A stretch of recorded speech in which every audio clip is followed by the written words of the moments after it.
If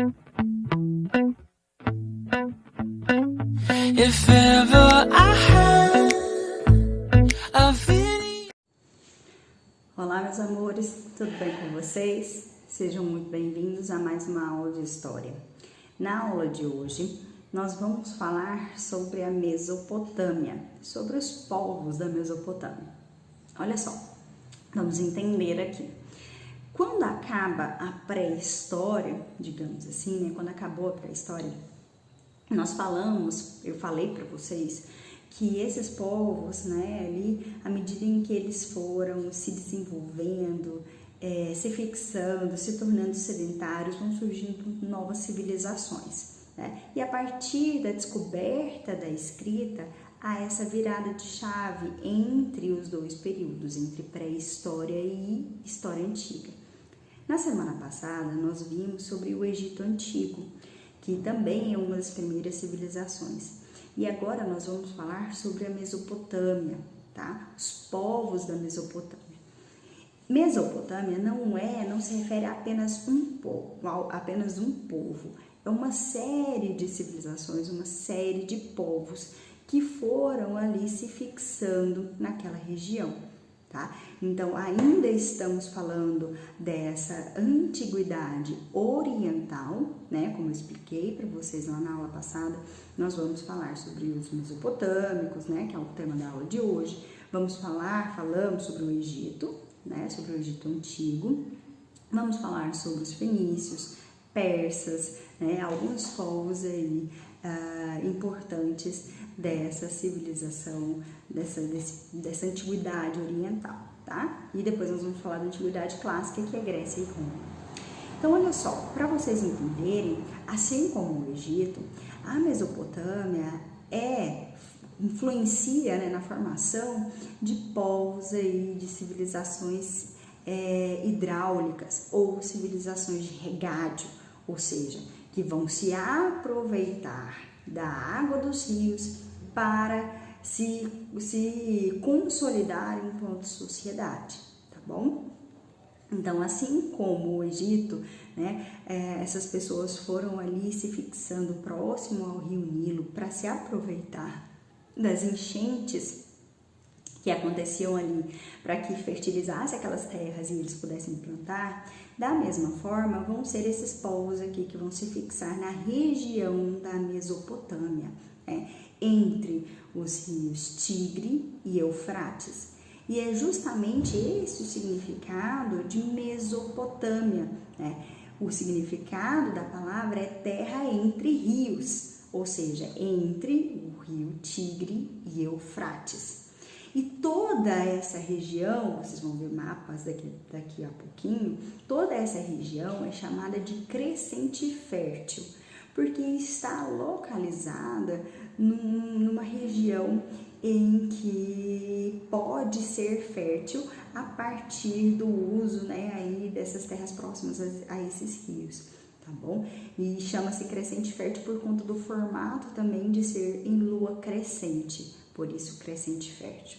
Nós vamos ver isso com riqueza de detalhes aqui nessa apresentação de hoje e vamos falar sobre os diversos povos e diversas características que se fixaram nesta região da Mesopotâmia, tá bom? Então, Mesopotâmia não é um povo específico, é a região em que eles se fixaram, né? Tiveram aqui os assírios, sumérios, acádios, são vários povos que a gente vai falar aqui, que a gente vai citar alguns costumes sobre eles, inclusive. Tá? Vem para a nossa apresentação para a gente poder entender isso. Não se esqueçam do relatório, tá bom? Toda aula de conteúdo, relatório. Tá? Olha só.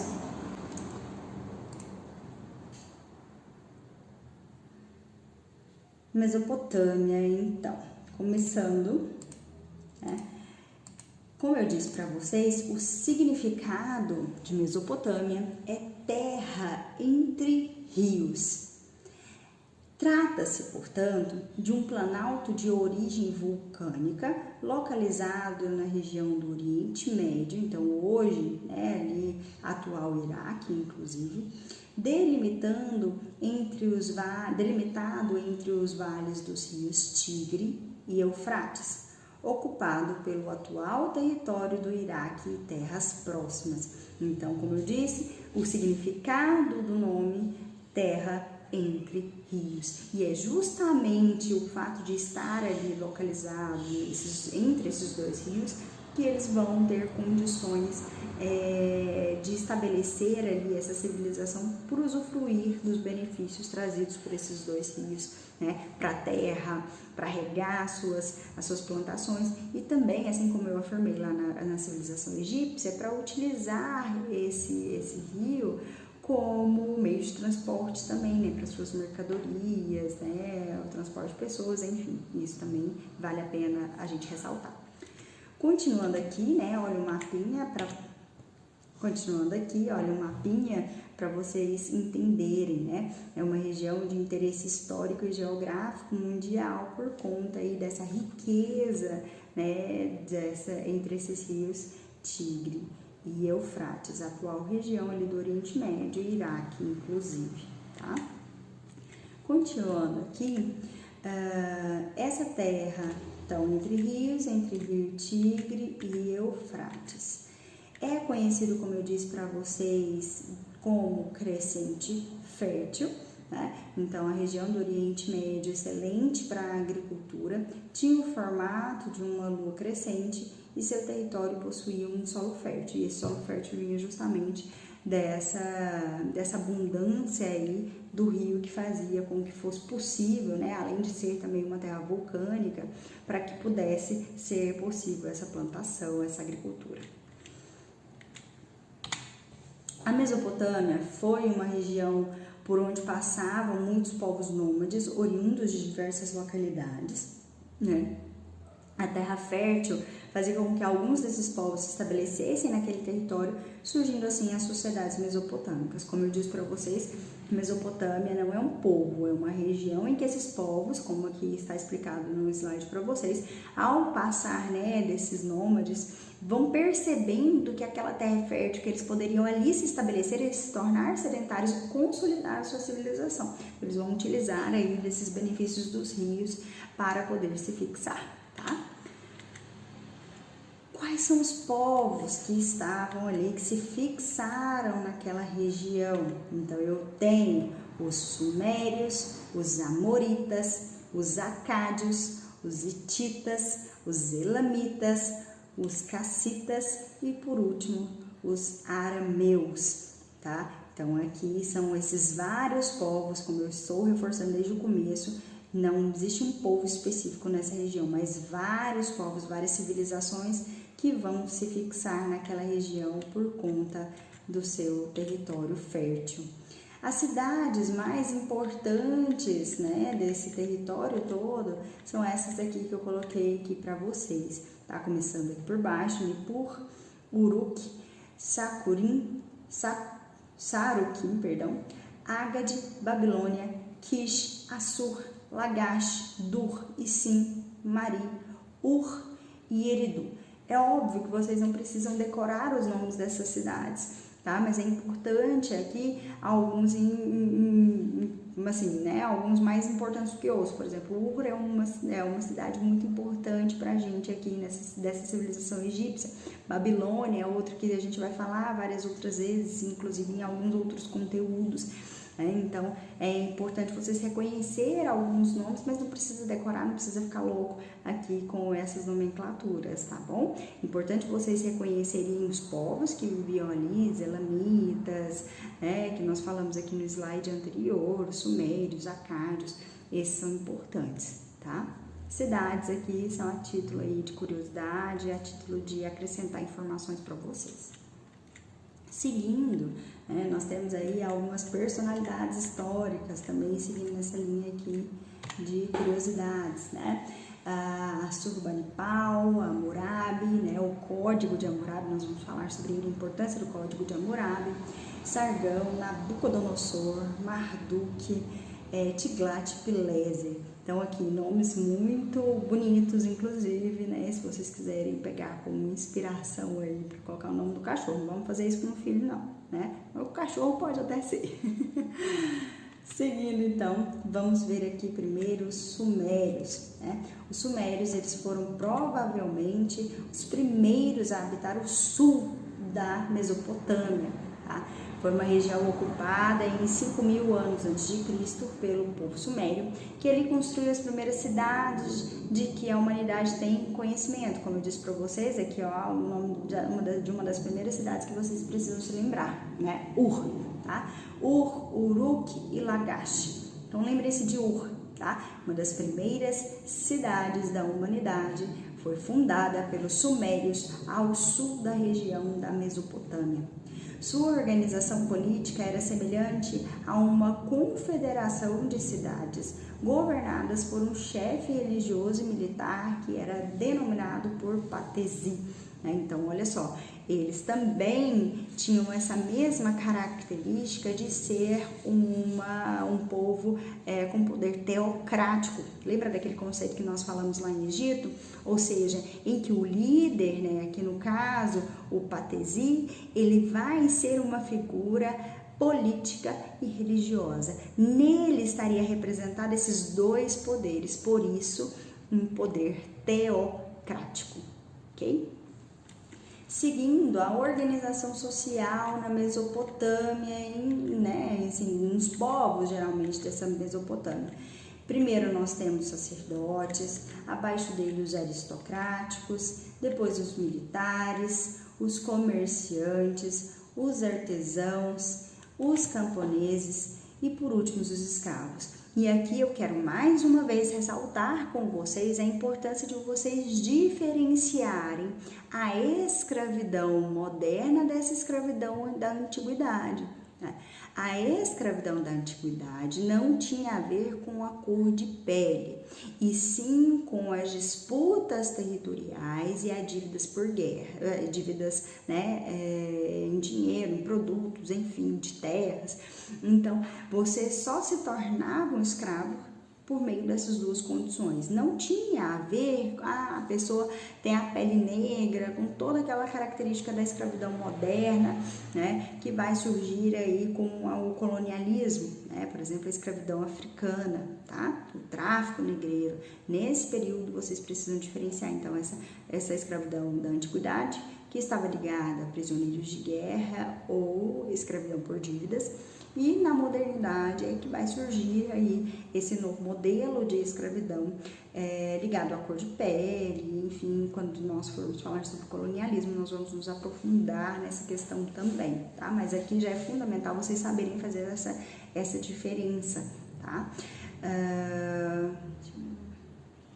E aí é interessante também vocês relacionarem que a escravidão não é, então, portanto, uma invenção aqui da modernidade, uma invenção desse colonialismo. Já existia a escravidão, mas era uma lógica completamente diferente, tá bom?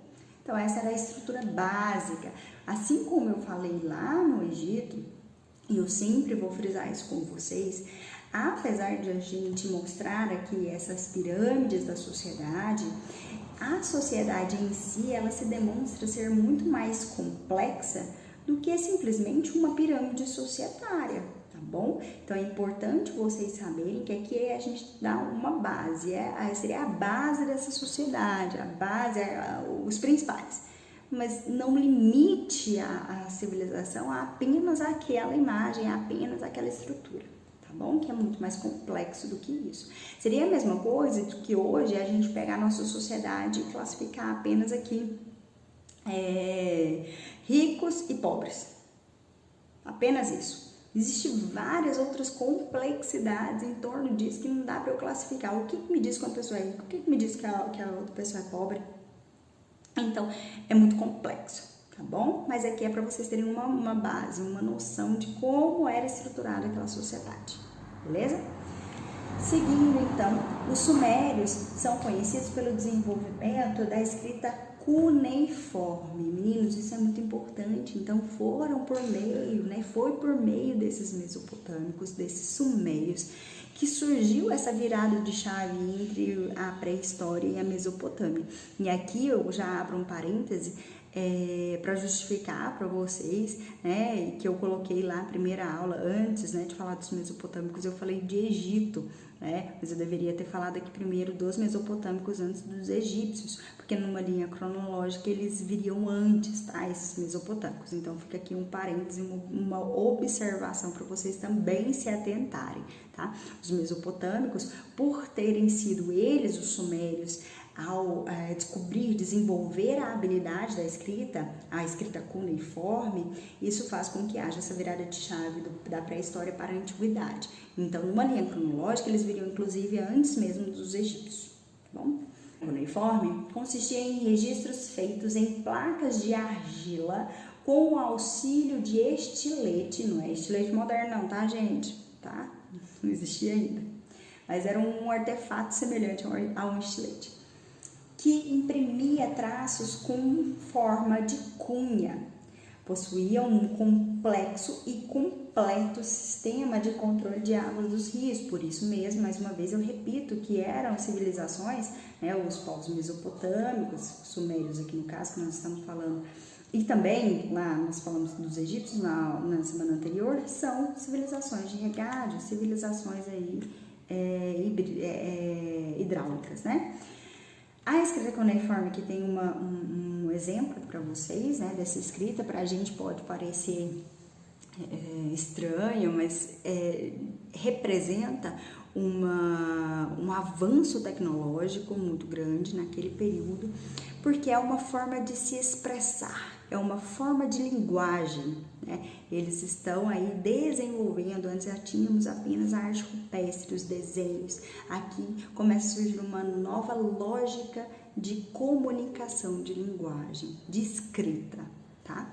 Então, a linguagem escrita é resultado da necessidade humana de garantir a comunicação e o desenvolvimento da técnica. Então, levando em consideração aqui esse desenvolvimento, esse avanço tecnológico. Os sumérios, portanto, eles realizavam obras de irrigação, barragens e diques, como eu disse, e repito, utilizando aí os benefícios do rio Tigre e Eufrates, utilizavam técnicas de metalurgia do bronze e eram, assim como os egípcios, politeístas, ou seja, acreditavam em diversos deuses. As cidades, né, sumerianas, aqui nós temos alguns exemplos aqui no mapa para vocês. A região da Suméria ficava mais abaixo aqui do rio Tigre e Eufrates, mas assim, né, entre esses dois, por isso na região da Mesopotâmia. Então, alguns exemplos aqui do lado, uma estátua representando aí o venerador, ou seja, né, um dos deuses desses sumérios, tá bom? Outro povo que viveu naquela região foram os amoritas, né? Com o declínio do império fundado por Sargão, destacou-se na região da Mesopotâmia um grande e unificado império que tinha como centro administrativo a cidade da Babilônia, situada nas margens do rio Eufrates. Esses amoritas, né, eram povos semitas, vindos, né, provenientes da Arábia. Só para deixar claro aqui, semitas, né, esse termo semitas significa que eles eram herdeiros de Sem, tá? Ou seja, daqui a pouco, quando a gente for falar sobre os hebreus, talvez isso fique mais claro para vocês, tá? Porque todos esses povos aqui, como eu disse, numa linha cronológica, a gente poderia falar dos mesopotâmicos primeiro, mas a verdade é que eles vão surgindo aqui concomitantemente, em períodos muito próximos, muito semelhantes, tá bom? Então, numa ordem cronológica, para a gente falar do surgimento da escrita e essa virada do período da pré-história para a antiguidade, a gente deveria ter falado dos mesopotâmicos primeiro. Mas essas civilizações, elas estão surgindo ali concomitantemente, ou seja, ao mesmo tempo.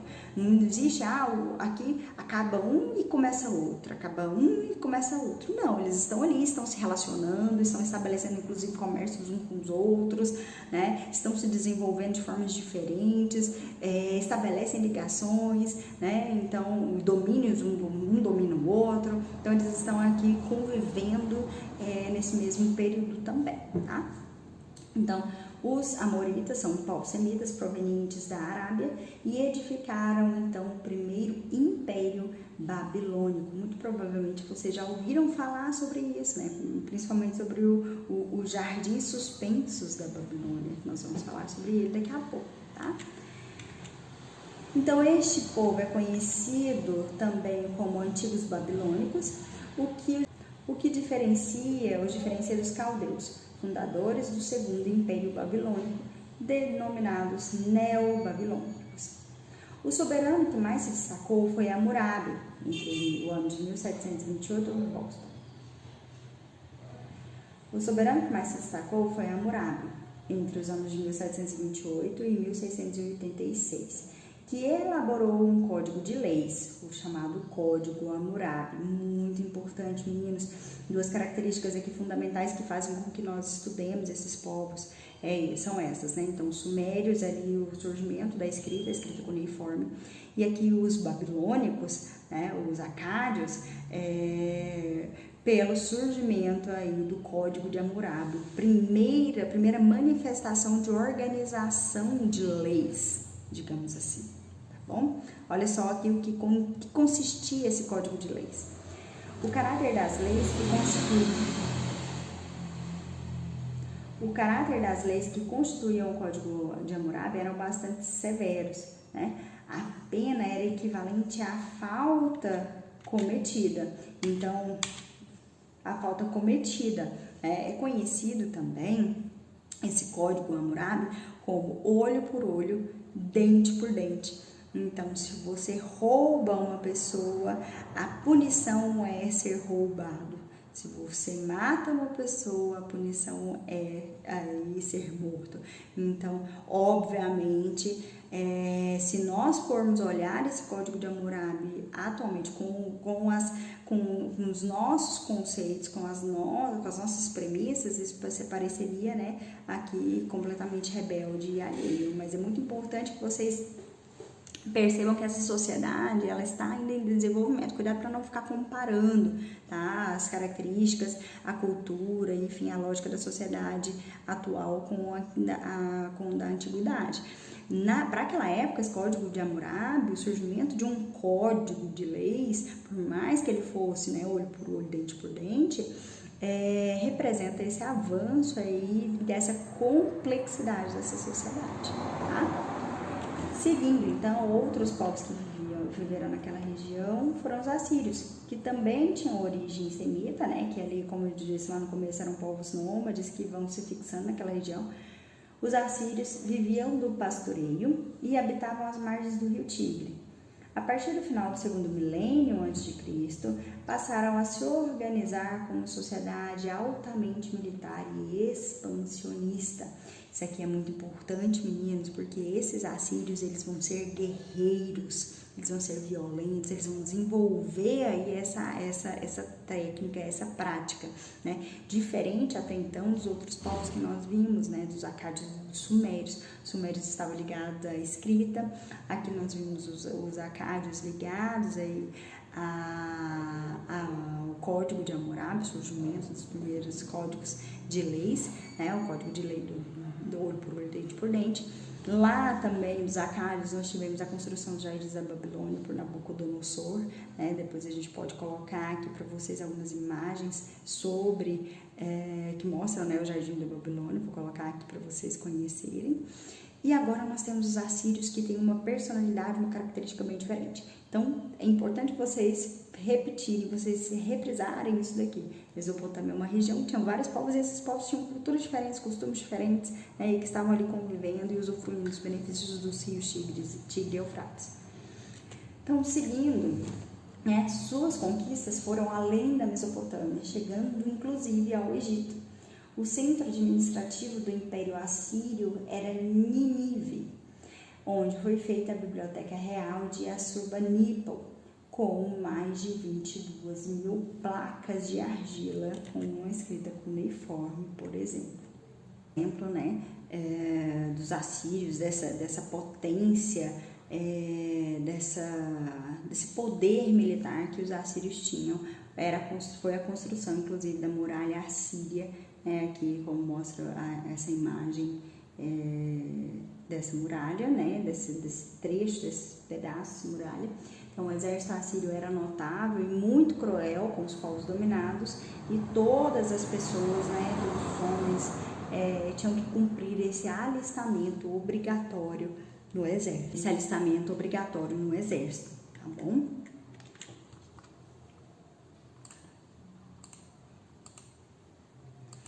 E aqui nós temos ainda os caldeus, né, que durou, né, de 612 a.C. até 539 a.C.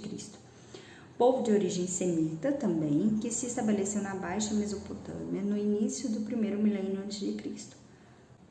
Os caldeus foram os principais responsáveis pela derrota dos assírios. Tá? Nabucodonosor foi o soberano mais conhecido dos caldeus. O Império dos Caldeus, né, nós falamos aí que eles foram responsáveis, inclusive, pela criação do Império Babilônico II. Tá?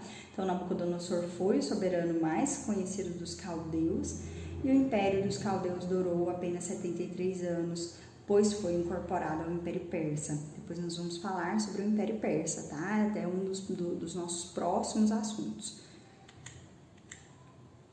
Famoso aqui, como eu disse para vocês, né, pela construção dos jardins suspensos da Babilônia e da Torre de Babel, né, aquela torre tortinha que muita gente conhece, já tirou foto, né, as pessoas vão turistar lá e tirar fotos.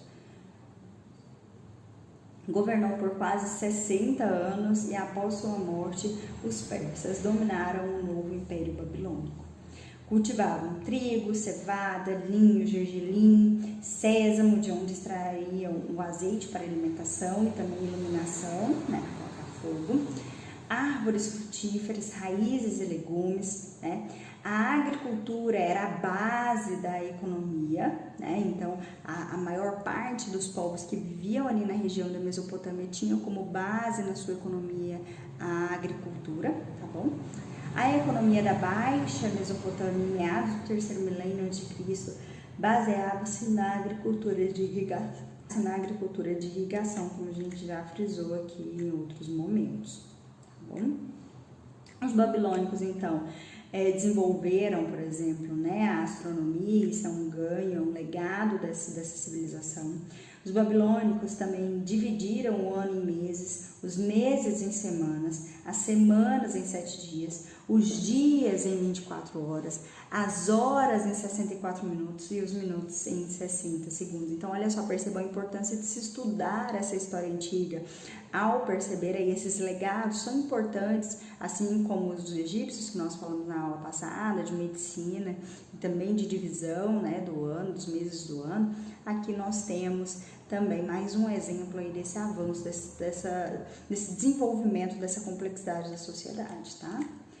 Desenvolvem também a matemática, né? Entre os caldeus alcançou grande progresso, as necessidades do dia a dia levaram a um certo desenvolvimento da matemática. Os mesopotâmicos usavam um sistema matemático sexagesimal, né? Baseados no número 60. A medicina também, grandes avanços nessa medicina, né? No direito, na matemática, a medicina também estava ligada à adivinhação naquele período. A escrita cuneiforme, a literatura, então são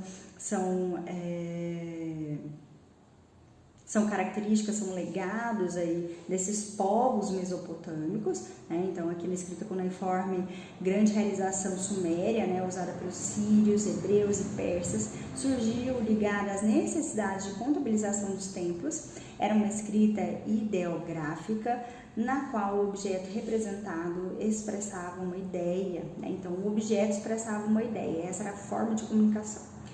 Na literatura se destaca o mito da criação e a epopeia de Gilgamesh, né, uma aventura de amor e coragem desse herói, né, do herói de Gilgamesh, cujo objetivo era obter a imortalidade. Muito interessante, meninas. Se vocês quiserem, inclusive, pesquisar mais sobre essa epopeia de Gilgamesh, é bem interessante aí essa corrida, essa aventura em busca dessa imortalidade, tá? Caminhando aqui para o final, eu já falei para vocês aqui desse código, né, de Hammurabi. Ele continha aí 282 leis, abrangendo praticamente todos os aspectos da vida babilônica, passando pelo comércio, propriedade, herança, direito de mulher, família, adultério, falsas acusações, escravidão.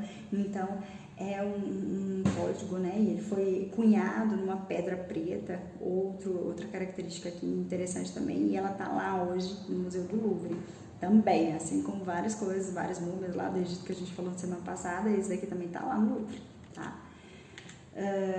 Um exemplo aqui desse código, né, de Hammurabi. Outra característica, a arquitetura, né, foi a mais envolvida das artes, caracterizou-se pelo exibicionismo, pelo luxo, construíram templos e palácios que eram considerados cópias dos existentes nos céus, né? Na Mesopotâmia, os deuses representavam o bem e o mal, né? O centro da civilização suméria era o templo, a casa dos deuses que governavam a cidade. Ao redor aí do templo desenvolvia-se atividade comercial e o patesi, que era o líder, né, desses povos, de cada um desses povos, representava o Deus e combinava poderes políticos e religiosos, caracterizando esse poder teocrático como nós falamos, tá bom? Essas são as principais características, então, desses povos mesopotâmicos. Espero que vocês tenham entendido, né? Eu vou deixar aqui na próxima aula, nós vamos assistir mais um vídeo explicando sobre a importância desses mesopotâmicos, para que vocês aí compreendam toda essa matéria, tá bom? Grande beijo e até a próxima. Não se esqueçam de mandar a mensagem lá no WhatsApp se tiver dúvida, hein? Tá? Tchau, tchau.